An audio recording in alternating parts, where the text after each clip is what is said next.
ఎటువంటి నొప్పైనా సర్జరీ లేకుండా Indo British advanced pain clinic. తాడేపల్లిలో ఓ ప్యాలెస్, హైదరాబాద్ లో లోటస్ పాండ్ లో ఓ ప్యాలెస్, బెంగళూరు ఎయిర్పోర్ట్ సమీపంలో యహలంకలో మరో ప్యాలెస్, కడప జిల్లా పులివెందుల్లో ఇంకో ప్యాలెస్, విశాఖ రిషికొండలో లేటెస్ట్ గా ఓ ప్యాలెస్. ఇలా ప్యాలెస్ పేర్లు చెప్పగానే అందరికీ చటుక్కున గుర్తుకొచ్చే పేరు వైఎస్ జగన్. ఇలా జిల్లాలు, ప్రాంతాలు, రాష్ట్రాలు చూడకుండా నిర్మించిన ప్యాలెస్లన్నింటికీ ఒకే ఒక్క యజమాని, ఫ్యాన్ పార్టీ అధినేత ముఖ్యమంత్రి వైఎస్ జగన్. ఎకరాలకు ఎకరాల్లో ఈ ల్యాండ్లన్నీ కోట్లాది రూపాయలు వెచ్చించి మరీ నిర్మించారు. అయితే ఆయన తండ్రి డాక్టర్ వైఎస్ రాజశేఖర రెడ్డి ముఖ్యమంత్రిగా ఉన్న సమయంలో నిర్మించిన ప్యాలెస్లు కొన్నైతే, ఆయన గతించిన అనంతరం వైఎస్ జగన్ ప్రతిపక్ష నేతగా తాడేపల్లిలో ఓ ప్యాలెస్ నిర్మించారు. తాజాగా ముఖ్యమంత్రి హోదాలో ఆయన రిషికొండపై ఇంకో ప్యాలెస్ నిర్మించారు.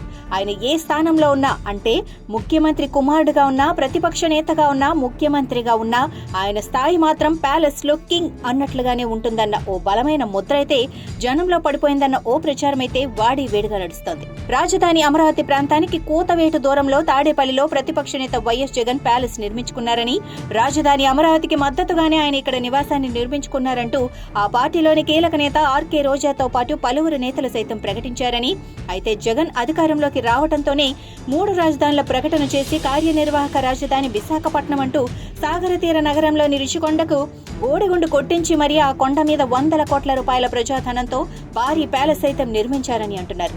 అయినా రాజు తలుచుకుంటే దెబ్బలకు కొదవా, ప్రభు తలుచుకుంటే ప్యాలెస్లకు కొదవా అన్నట్లుగా ఫ్యాన్ పార్టీ అధ్యక్షుడు వైఎస్ జగన్ వైఖరి ఉందని ఓ చర్చ అయితే జనబాహుళ్యంలో వైరల్ అవుతోంది.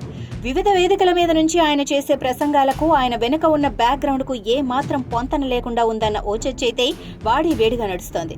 ఇంకా క్లారిటీగా చెప్పాలి అంటే, పేదలకు పెత్తందార్లకు మధ్య జరుగుతున్న యుద్ధంలో అంటూ ఆయన వివిధ సభల్లో తరచూ వ్యాఖ్యానిస్తూ ఉంటారని, పేదలెవరు, పెత్తందార్లెవరు అన్న అర్థాన్ని ముందు ఆయన తెలుసుకుంటే మంచిదని ఫ్యాన్ పార్టీ అధినేతకు జనం ఈ సందర్భంగా సూచిస్తున్నారు.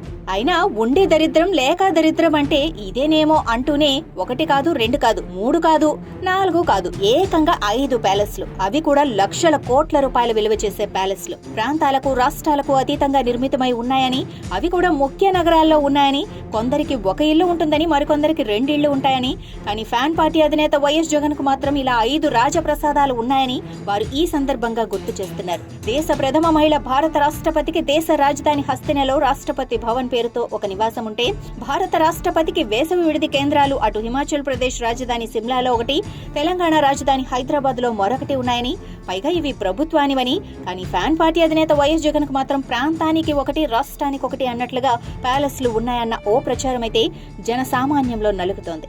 ఒక సామాన్య కుటుంబానికి 1 ఇల్లు అంటే సింగిల్ బెడ్రూమ్ లేదా డబుల్ బెడ్రూమ్ ఉంటే ఆ ఇంటి మెయింటైన్ చేసుకోవటానికి నానా తంటాలు పడాల్సి వస్తుందని, ఇక వైఎస్ జగన్ మాత్రం ప్యాలెస్ల మీద ప్యాలెస్లు నిర్మిస్తూ వాటి మెయింటెనెన్స్ కు చేస్తున్న ఖర్చులను ఓసారి పరిశీలిస్తే కళ్ళు బయర్లు కమ్మి సొమ్మసిల్లి పడిపోవాల్సిందేనని పేర్కొంటున్నారు.